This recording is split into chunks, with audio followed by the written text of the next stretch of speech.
যেখানে মধুমাখা সোদামাখা কীর্তন পুনগান হয় সেখানে নাকি পরম ভক্তের আবির্ভাব হয়।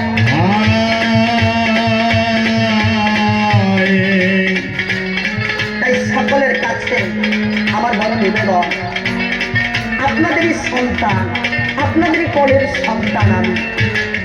এই যে মধুমাখা সুদামাখা কীর্তন করে মনোতুষ্টি করতে আমি পারবো না, কিন্তু আমার এখনো ভাষা জ্ঞান আমার এখনো কিছুই ঠিক হয়নি। আমার প্রতিটা ভাষায় ভুল হবে, তাই সকলের কাছে নিজ সন্তান মনে করে আমাকে ক্ষমা করে দিন।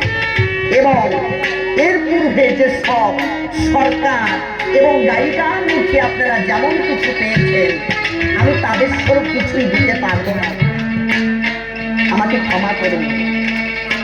আর আপনি হয়তো সকলে জানেন আমি সর্ব নতুন,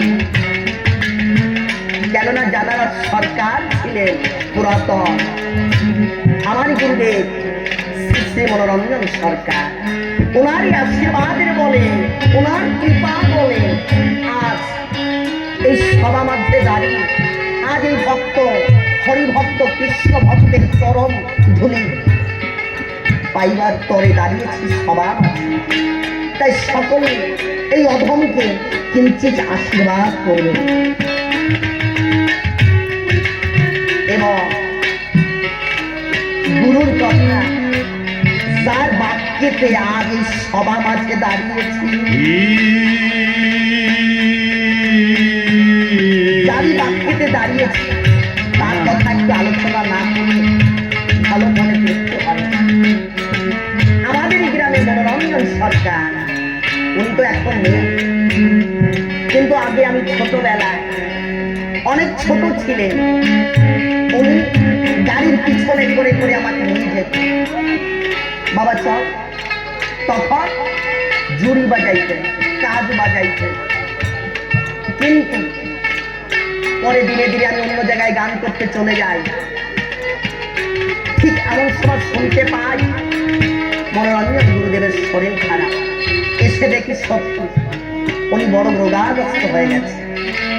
তখন আমি কোনো জনে ডেকে ডেকে বললেন জামাই, তখন জামাই ওর সম্বোধন করতে বললেন জামাই আমাকে কিঞ্চিত আশীর্বাদ করো, আমি এই মধুমাখা সুদামাখা নাম কীর্তন করব।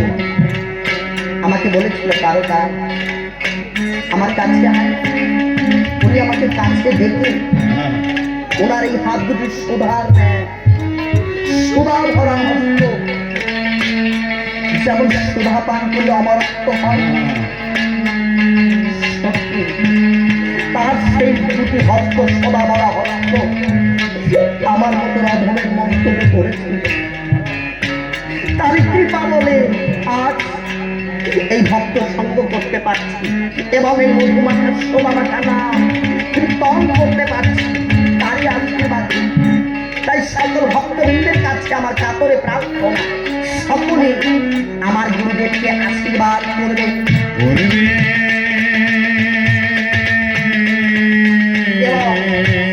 আমার গুরুদেবের কাছে আমার কাতরে প্রার্থনা, উনি যেখানেই আছেন সেখান থেকে আমাকে আশীর্বাদ করুন।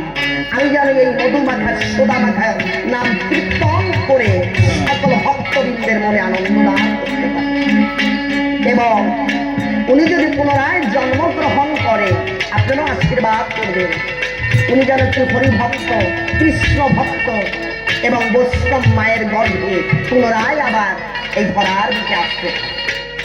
এবং উনি তো আমার গ্রামের প্রথম সরকার, রামায়ণ সরকার প্রথম, এবং দ্বিতীয়তে জয়শঙ্কর সরকার ছিলেন, উনিও সেইভাবে লীলা সাঙ্গ করেন।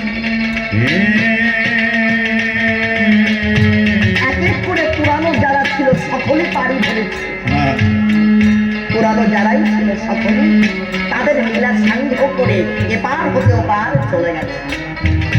এবার শ্রদ্ধেয় মাধব দাদা, আমি ভক্তিপূর্ণ শ্রদ্ধেয় মাধব দাদার চরণে প্রণাম, উনি যেন আমাকে আশীর্বাদ করেন। এই মধুমাখা সুদামাখা কীর্তন করে আমি যেন মানুষের মনে আনন্দ দান করতে পারি।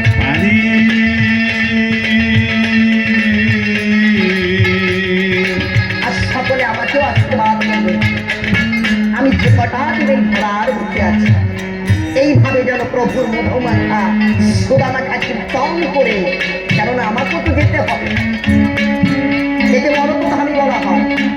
এই মরণধানীতে পুনর্বার জন্মগ্রহণ করলে আবার ফিরে যেতে হয়, একে মরণধানী বলা হয়।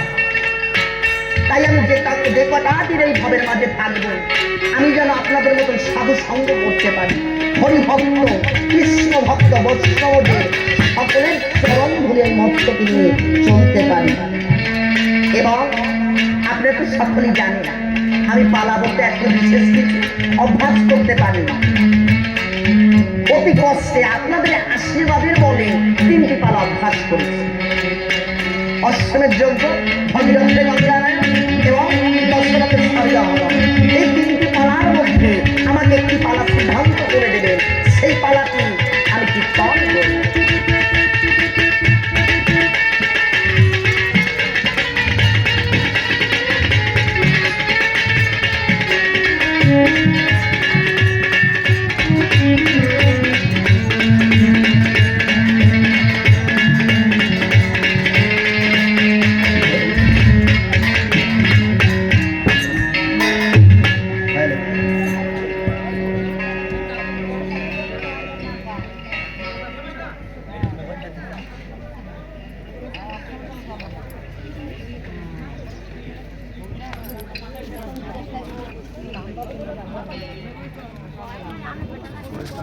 পারবে